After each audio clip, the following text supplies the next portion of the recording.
As soon as I heard something about a film that had anything to do with like the simulation theory, simulation hypothesis kind of thing, I was intrigued because I'm kind of all into that stuff. The whole simulated world, multiverse kind of thing, simulation hypothesis, Nick Bostrom and all that stuff. So it's sci-fi, you know, whatever. Salma Hayek is in it.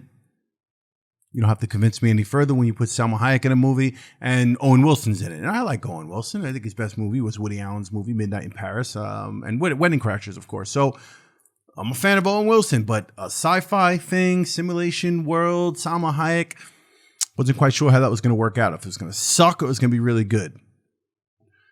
I'm going to let you know right now on Film Fan.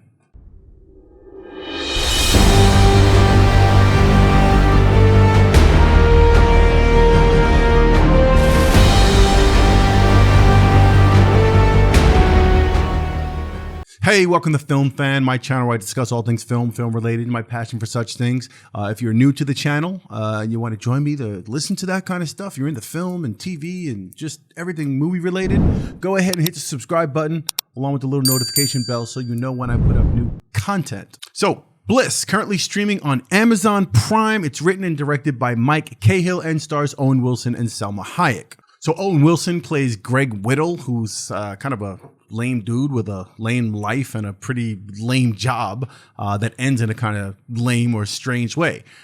So after being fired and having a confrontation with his boss, he finds himself out on his ass, and then he goes to a bar and meets the mysteriously dark witch-like Isabel, who's played by Salma Hayek.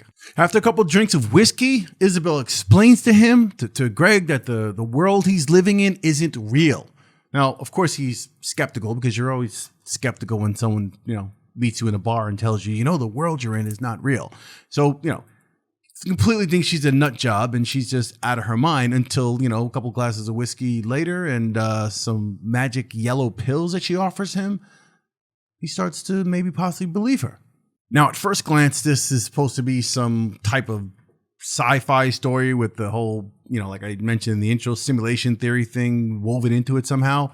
A Matrix-like world where nothing is, is what it seems and it's all made up. But if you take this pill, I'll show you the real world.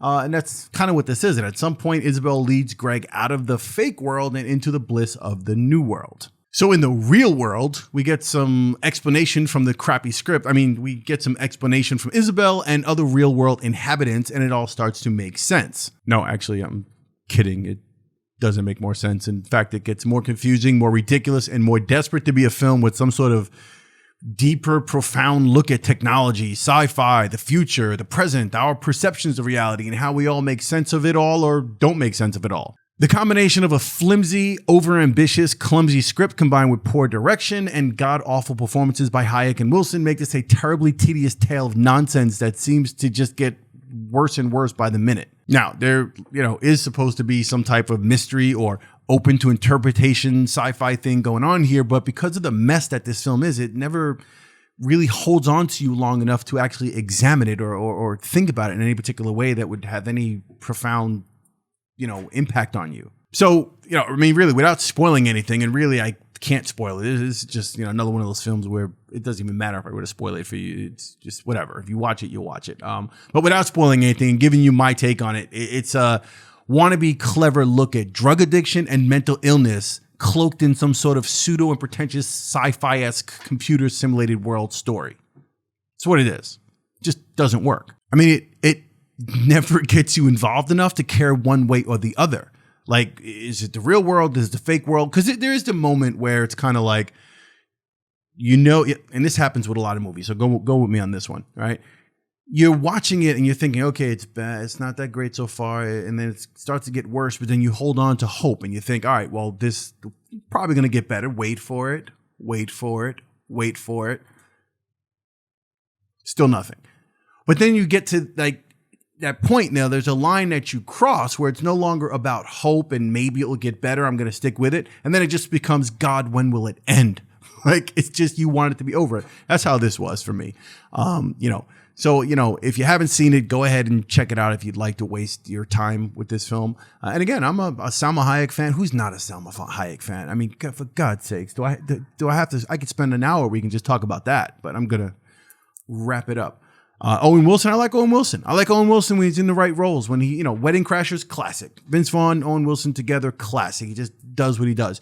Midnight in Paris, Woody Allen, which I'll probably review on this channel at some point. Fantastic role for Owen Wilson, because you're always going to see him as the goofy, kind of whimsical, kind of that dude, the Meet the Parents series. He has that thing about him. Midnight in Paris was a great role for him because he was kind of this guy that was just kind of high on life and had a passion for everything. I don't want to get too much into Midnight in Paris, but he fit that role even though it wasn't a straight comedy. In this, he's just like doing the serious actor thing, but it's just not working at all because there's not enough charm in the character. There's not enough, there's no moments of where it's kind of like loose and plays with his sense of humor or something, and he gets it. It doesn't work. I mean, if you look at certain movies with the character where they kind of have to fit in this oblivious world, but their character or their acting chops, it kind of fits it. You look at The Matrix, you look at Keanu Reeves, prior to blowing up, he was considered this guy who wasn't a great actor, and he was kind of just like, dude, like he was clueless, right? He was that dude. So the Matrix role fit for him because he was supposed to be this clueless guy in a world where he doesn't know that he's in a fake world. In this movie, I'm assuming that Owen Wilson was cast for that same sort of aloofness and this, like, I don't quite know what's going on, but I do, like, that kind of thing just doesn't work in this movie because the sci-fi and the whole simulated world stuff going on around him,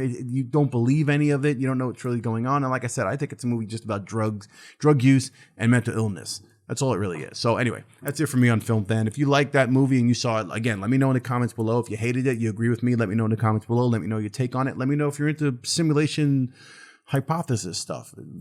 Google Nick Bostrom. All right. And again, if you haven't subscribed, go ahead and hit the subscribe button. Hit the little notification bell so you know when I put up new content. I really appreciate that. I appreciate you being here and watching this. And I'll see you on the next Film Fan.